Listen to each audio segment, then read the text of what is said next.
Indra, it's such a pleasure and a privilege to be interacting with you. You've been one of the most prolific business leaders that India has ever produced, and you're an icon and inspiration for so many people. You've also been a keen India watcher and participated in multiple ways here. Uh, it'll really be exciting to hear what you think is the great opportunity that India has today to establish itself as a key component of the global supply chain. Thank you, Amitabh, and thank you to Amazon for inviting me to speak with Amitabh, an old friend, on topics related to self-sufficiency of India, global supply chains, and India's place in it. And we can both chat. Amitabh, you're an expert in this area. I come at it from a global perspective. It'd be great to exchange ideas. Let me start off by saying COVID has been a big disruptive force around the world. I don't think I've ever seen three-quarters of the world shut down simultaneously. And even in the United States, where I am, I've never seen so much of the country completely shut down. So it's been a completely disruptive force in the world. But I think anytime there's a major disruptive action like a pandemic, it gives countries, companies an opportunity to stop and think about how to reset for the future. And I think one of the big things that India has done, first, navigated through the pandemic quite well. It's been a resilient country. In spite of the density of the populations in the urban areas, India's managed to control COVID better than many other countries in the world.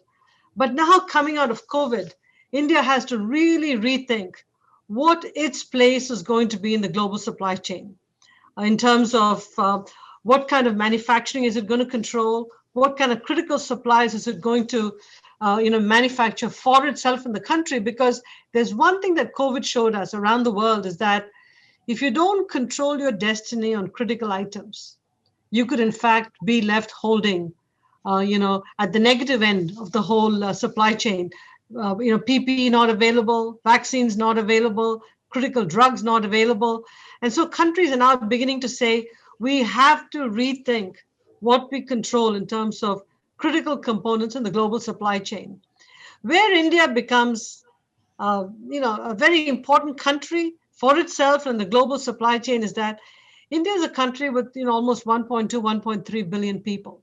You have the scale to manufacture everything in India for the country to start with. So it's not as if you have to manufacture just for export. You need to manufacture for India. And because you have the scale, you can also be low cost. And based on the low cost production for India, you can now export. So I think this is an exciting time for India. If India were to approach this whole self-sufficiency in a very systematic, carefully thought through way, India could well be a major center for the supply of critical life-saving drugs, vaccines, PPE, ventilators, you name it, critical components for today and for tomorrow. And it can be a innovative, low-cost, high-scale manufacturing country. So I'm sincerely hoping, Amitabh, with people like you getting involved with the Indian government, that you think through what the supply chains should be coming out of India, how you build not just assembly, but manufacturing of the ecosystem, set up the entire ecosystem to support the assembly so that you can really build a self-sufficient, resilient India going forward. No, wonderful, wonderful. Indra,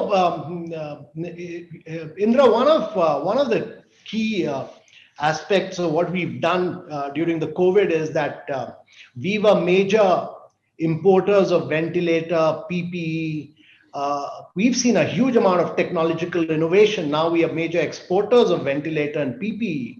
We've done a huge amount of innovation on the testing kits actually in India. Right. And we've consciously made efforts to shift policy focus from just make in India for India to make in India for the world in many ways. And we've taken a very, the Prime Minister himself has driven some very, very radical policy changes in terms of reforms. So reforms across MSME sector, reforms across, logistics, reforms across mining, reforms in terms of ease of doing business. And the overall strategy has been that we should bring in ease of execution, predictability, and really ensure that we work hand in hand with the private sector as facilitators and catalysts. And that is what we've tried to do. But, one thing I really wanted to point out was that, quite often we find that India used to get into sunset areas of growth, Right. and it was Exactly. very difficult to bring in size and scale of manufacturing in those areas because positions had already been taken by other countries. Right. And other manufacturers across the world. So what the government has done is to bring in a production linked incentive scheme across several sectors of the economy. Identified 10 sectors where the government says that it will bring in economies of scale and drive large scale manufacturing. And to my mind, size and scale and integrating with the global value chain is very critical. And this, given the geopolitics, it's very important that it's an opportunity for manufacturers to relocate to India if you're able to create the right conditions. So we looked at a production-linked incentive scheme in areas where global trade has grown very significantly. And you'll be quite amazed to learn that actually India's exports, 75% of India's exports are in areas where the global trade actually has shrunk down to just about 30%. So we looked at completely new areas: electronics, technology products, advanced chemistry cell, battery manufacturing, automobiles. These are completely new. Solar PV manufacturing, ACs and LED and specialty steels, where you can bring in, where India has the domestic manufacturing capability to bring in size and scale of manufacturing, and also get an opportunity to ensure that global manufacturers can relocate here. So I think the key thing, though, is making sure that you don't bring in just assembly, but you bring in the whole ecosystem. Yeah. And so that requires a lot of careful thinking, because when you bring in the ecosystem, you can actually provide opportunities, not just for large companies, but also for small and medium-sized enterprises to supply components. But that requires thinking very carefully about the future products you want to manufacture as opposed to old products that could sunset. So it's very important that you think about what role do you want to play in the future and what kind of ecosystems are you going to build for India and for export. Yeah, so you're absolutely right. So we worked with some of the biggest manufacturers in these areas to analyze challenges faced in India as compared to other manufacturing hubs. And we realized that the various components of cost disabilities were the disadvantage due to lack of end-to-end supply chain and supplier ecosystem, the high cost of logistics. And therefore, we decided that we will support this ability to grow bigger and bigger and bigger and bigger and bigger for the next 5 years to the extent of the disadvantage. And in the meantime, work to ensure that we become a very, very cost competitive nation as far as logistics is concerned. And that has been the big strategy during this period.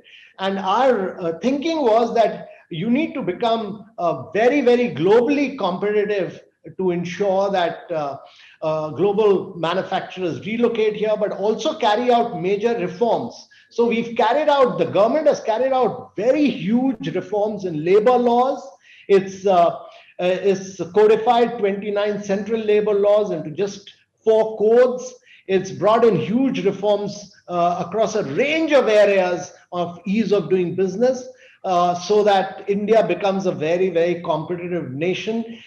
The other thing that we've really pushed is digitization across government, across various areas, so that India becomes technologically, we leapfrog during this period. And I think that's all in the right direction. I'll just lay out what I think are the 5 things that India has to do, which you're doing most of, but I'll just reiterate it. I think having enough qualified people, which means a tremendous commitment to education, reskilling, and sort of micro courses to upgrade the skills of people. If anybody can do it, India can, because you've got a huge IT sector that can do all of this for you. But I think a real commitment to that is important, because the country cannot judge itself on its best universities. It's got to judge itself on the entire education system, because you've got so many people to educate. So quality of people is very important. The second is a real commitment to product quality. I think back in the 70s and 80s when made in Japan wasn't that aspirational. Then Japan committed to sort of Six Sigma quality, and all of a sudden, the quality of products that came out from Japan were just outstanding. I think India is on that verge right now of committing to extremely high quality output, so that anything that comes out of India is viewed as, mark of high quality. And the third is what you said, the whole robustness of the supply chain. And that requires road, rail, power, water, enough land to build the ecosystem. I think the government is thinking about this in an integrated way. I hope infrastructure build out is a big part of the thinking, because that's critical. Yeah. The fourth is what you said, ease of doing business.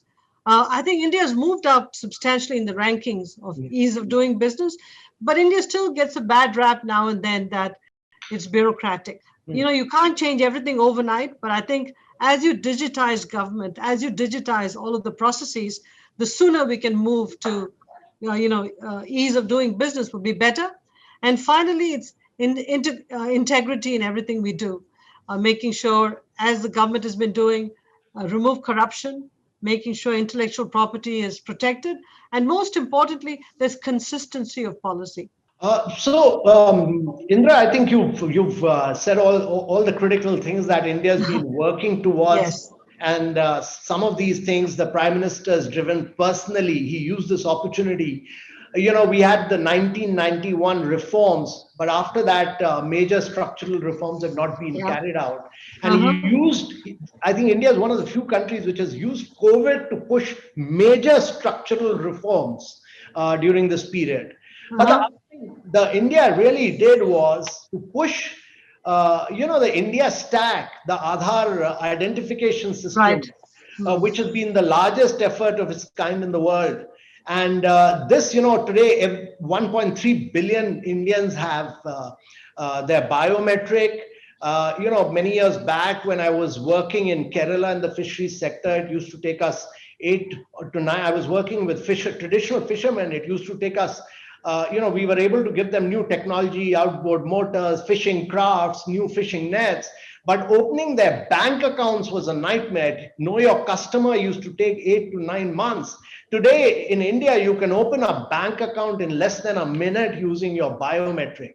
So that has been a really transformational journey for India. And the other big thing is that now, earlier we used to, for people below poverty line and for government schemes, we used to transfer money to state and state to districts and then taluk.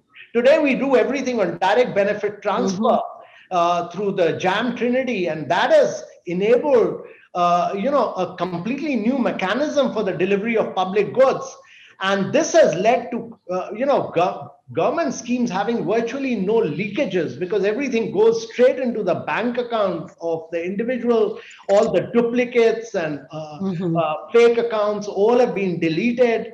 And thirdly, the unified payment interface infrastructure is just 4 years old. And yet, it has executed more than the double the number of transactions as compared to that of American Express globally. So the Unified Payment Interface platform, all of us are actually used the COVID period to do all our e-commerce transactions digitally on our mobile. So there are 650 million smartphones in India, and all of us are digitally transacting from our mobile, and the transaction values have jumped up enormously. And what has happened as a consequence, and one more thing I wanted to point out, was the goods and services tax, which has actually replaced over 17 different taxes and has become one central tax. And this is also digital, totally digital. And the new health insurance scheme, PMJY, which is totally cashless, paperless, is the biggest health insurance scheme in the world for 500 million Indians, but totally digital. You can be living in Bihar, moving to Tamil Nadu. You'll Yeah. carry it digitally. So what has happened as a consequence of all this is that India has become hugely digital rich in terms of data. And now we are moving towards becoming data intelligent as far as Yep. simply because the huge amount of digitization that has taken place. No, I think India has so much to be proud of. I look at the Aadhaar card implementation. I think it's the largest implementation of its kind done in the shortest possible time. So I think the power of the talent in India has really come to the fore. So India has a lot to be proud of.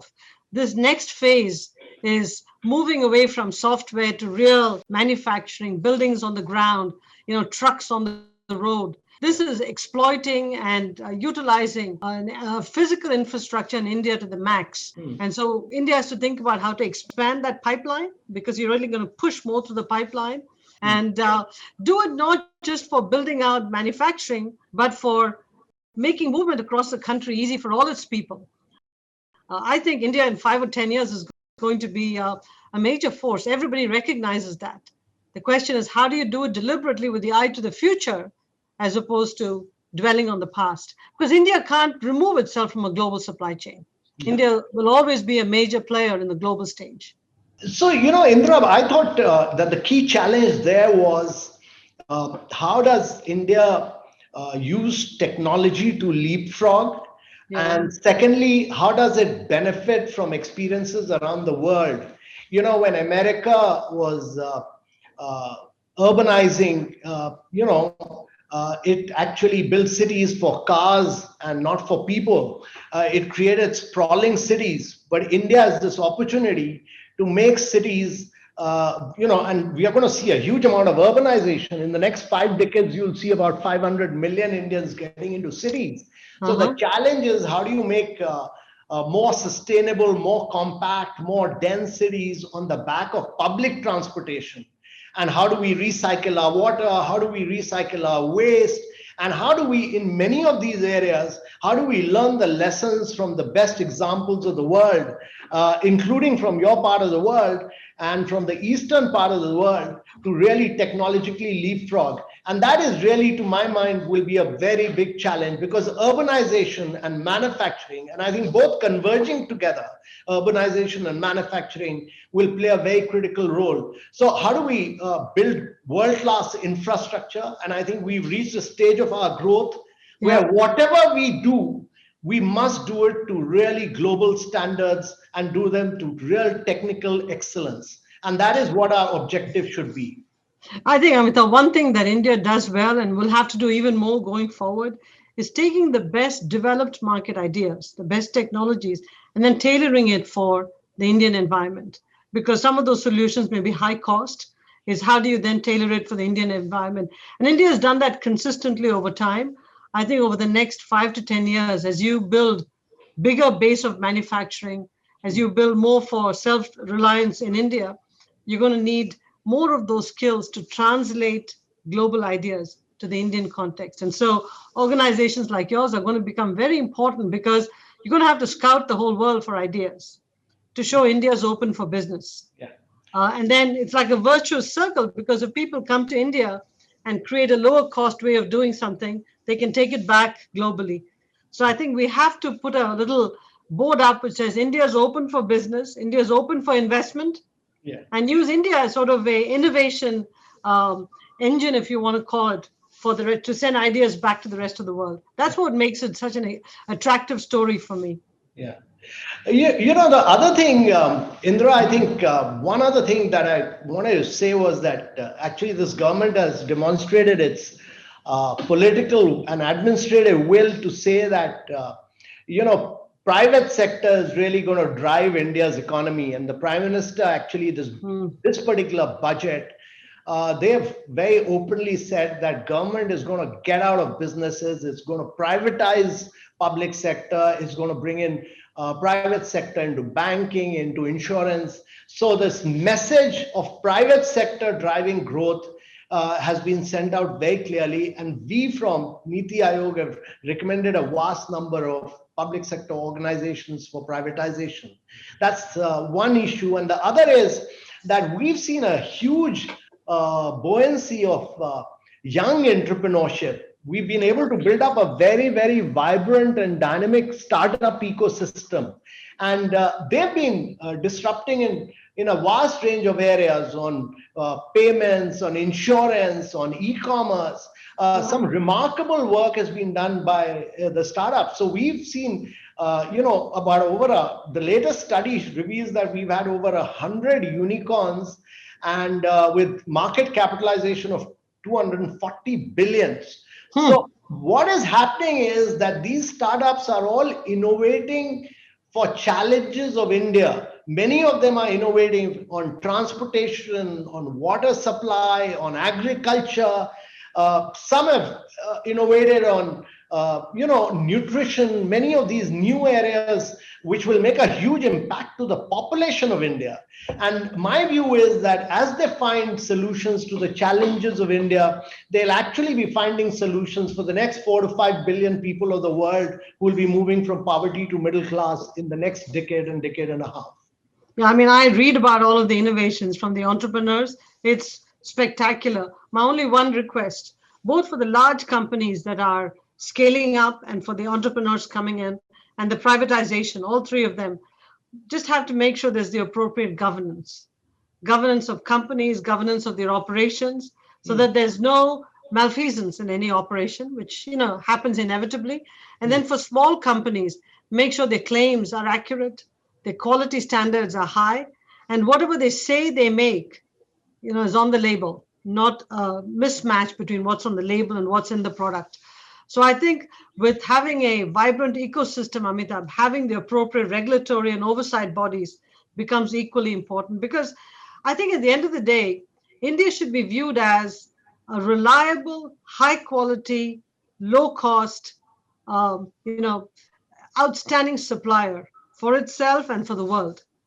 That's how you lift the image of India, not one of these things where India produces products which you can't trust the quality of. I'm not saying it's there today, but we should make sure we never get to that place at all. No, I'm really delighted that you are stressing again and again this aspect of quality and reliability. Yep. And this, to my mind, is critical if Indian manufacturers have to make a dent in the global markets. And while you talked about the domestic market, the strength of the domestic market, it's very important that Indian manufacturers actually penetrate global markets. I'm a great believer that if you look at post-World War II, countries which have really grown on a sustained basis for a long period of time are those which have managed to penetrate global markets. And that can only be done on the back of high quality and on the basis of reliability. And therefore, your message which you are sending out is very loud and clear. And I think we'll keep repeating it to all manufacturers, both small and medium enterprises, as well as our startups, that they must lay focus on just these two aspects. Yeah, and I think the future for India is very bright, especially if you marry the message on cost and quality with education. To me, the big issue is as you start shifting towards more manufacturing, more high-tech stuff, more software driving, products and services, we're going to need a lot of people in India to service the industries of the future. And agriculture will always be an important sector, but I think we're going to need to skill and reskill a lot of the people for the future needs. Yeah. And it cannot be go back to school for a 4-year degree course or a 3-year degree course. We don't have time for that. Yeah. It's how do you take people with degrees that may not be solidly in science and technology and reskill them for, data analytics, for whatever they can do to help move the economy forward. So the whole education system has to be rethought a bit, because, what India has talked about today for is micro courses, quick retraining of people by the big IT houses, but now it's got to pervade the entire country. So you don't have one part of the country left behind and one part of the country, participating in this new economy. I think it's going to be a delicate dance to bring both parts of the country together so that the success of the country is divided across its entire population, because that's the hope of the country. Lift everybody up, lift everybody's economic standards up, including women, I should add, Amitabh. Yeah. Yeah. So you made some very, very important points. And I just wanted to say that, on the education side and skilling side, we've come out with this new education policy, which actually envisages skilling from school onwards. It lays a huge stress on schooling, and it also lays a huge stress on reworking the curriculum on all our engineering courses, for producing artificial engineers of tomorrow and for data scientists of tomorrow. And actually many of our engineering colleges and IIT have actually restructured their courses for that. But, I find completely new areas of growth. For instance, the Indian e-commerce ecosystem. Right. That is really expected to grow in a very big way. In the next 4 to 5 years, it'll be almost a 250 billion market. And there'll be such a proliferation of small and medium businesses in the e-commerce space. And that pandemic has resulted in a hugely great uptick with respect to adoption of e-commerce. So these are completely new areas where small and medium business enterprises need to be skilled and trained. And this is a huge challenge for the new skill ministry that is working to do this. So we've put up this skill qualification programs. But hugely, what you said is right, that the SMBs will have to enhance their capacities and develop better. They'll have to learn the art of better inventory management systems, online strategies to plug into both domestic and international platforms. And, just recently we had this virtual India Toy Fair. It's been a remarkable success. And this is a great example of an entire sector transitioning from offline mode to online mode in a very, very short period, thanks to the COVID. Yeah, I think another great example, but to your point, e-commerce is nothing but a giant platform where everybody can plug and play. That's really all that is. And they have their own logistical backend. But now every small and medium-sized business has to learn something about technology to be able to plug in to a platform and then extract the data and use it to innovate and create more new products. So we're going to have to help them develop a talent base that brings technologically savvy people into those businesses. And so my only request is, when you think of the education system, don't think about the top quartile. Think about the bottom quartile too, because I think we have to bring the third and fourth quartile quality up to the top quartile, because the Indian education system is brilliant. I'm a product of the Indian education system. A lot of the people here running big companies came out of the IITs or the IIMs. But I think we've got to think beyond the IITs and the IIMs and the top schools to all the schools in the country, right from kindergarten through college, because it's not just the schools, it's also the teachers. If you don't have enough teachers, how do you get digital education into them? I think there's a big opportunity for revamping education in profound ways. Again, because we have 1.3 billion people in the country, I think all of them deserve the opportunity to have access to outstanding education and then participate in any way. Today, you can be a craftsman in a village and participate in an e-commerce platform like Amazon. That's the beauty of Amazon, for example, that as long as you can plug into the Amazon platform, you can actually sell product. And so it opens up tremendous opportunities, but we need to make sure that they have the basic education to be able to understand the opportunities and participate in it. So I'm optimistic, and hearing you talk, Amitabh, gives me even more optimism, because you know exactly what the issues are, what needs to be addressed, and you guys are punching down the list. So I feel very, very optimistic listening to you. So Indra, we're laying a lot of focus on, because we are such a large country, we are bigger than 24 countries of Europe put together. Yeah. So the real focus is on improving learning outcomes, improving, health outcomes. But simultaneously, it's very important that our SMBs are able to tap into the right opportunities globally as well as locally, make them more agile and enhance their capacities. So we try to provide them all a very, very big helping hand. We've recently done a lot of work in the medium and small enterprises to do all this. And hopefully, I think what we are going to see post-COVID is a very, very dynamic and a very vibrant India, exactly in the manner it has faced COVID. We've had very, very low mortality compared to other parts of the world. We have had low infection so far as compared to other parts of the world, given as far as population is concerned, when you compare it population-wise. And I think we've done extremely well on vaccination, and the speed of vaccination is only accelerating in India. And you're going to see many more vaccines coming out of India, all through indigenous effort. So I think it's, I can assure you that post-COVID, India will be extremely dynamic, very, very, very growth-oriented. We've seen a massive V-shaped recovery in our economy post the lockout. And we will, this Atmanirbhar program is all about integrating India to the global supply chain. And actually, my view is that we are in the most exciting time in history. And globalization has actually made the world extremely small than ever. And technology has become a great leveler. And it's been such a pleasure learning and interacting with you, because you've laid stress on all the critical things which India needs to address.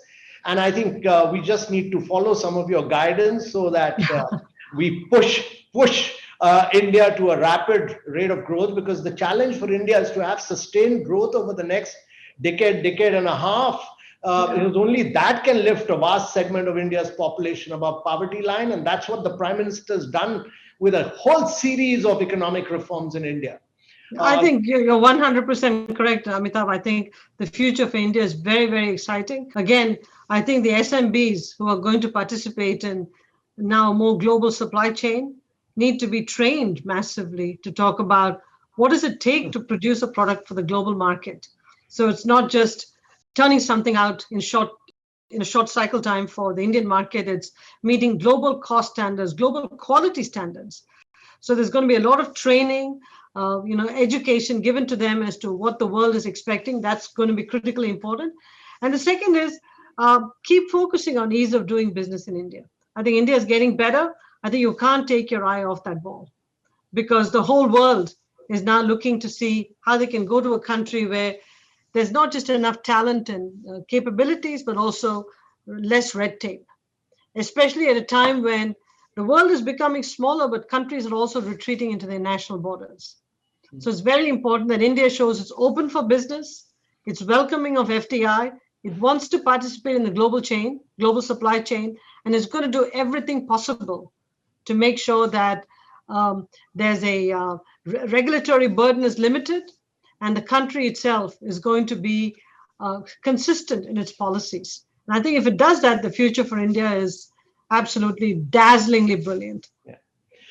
So Indra, I just wanted to tell you that actually we jumped up 79 positions in the World Bank Ease of Doing Business in the last 4 years. I saw that. But the challenge is to reach the top 50 by next year and top 25 in the next 3 years.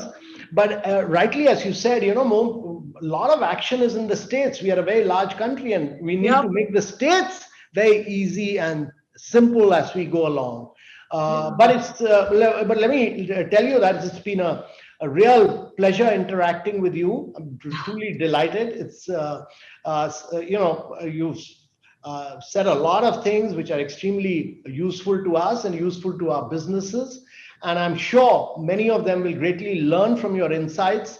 And thank you very much for this interaction. And I'd like to thank you personally for this, and thank Amazon for arranging this. All our viewers and all the young enterprises and small and medium enterprises, all of them can greatly benefit from your worldview. Thank you, Amitabh. It was wonderful to see you again. You're a wealth of knowledge, and it's really wonderful to understand where India is going through your eyes. So thank you very much. Thanks. And we look forward to seeing you in India. I look forward to being there. funziona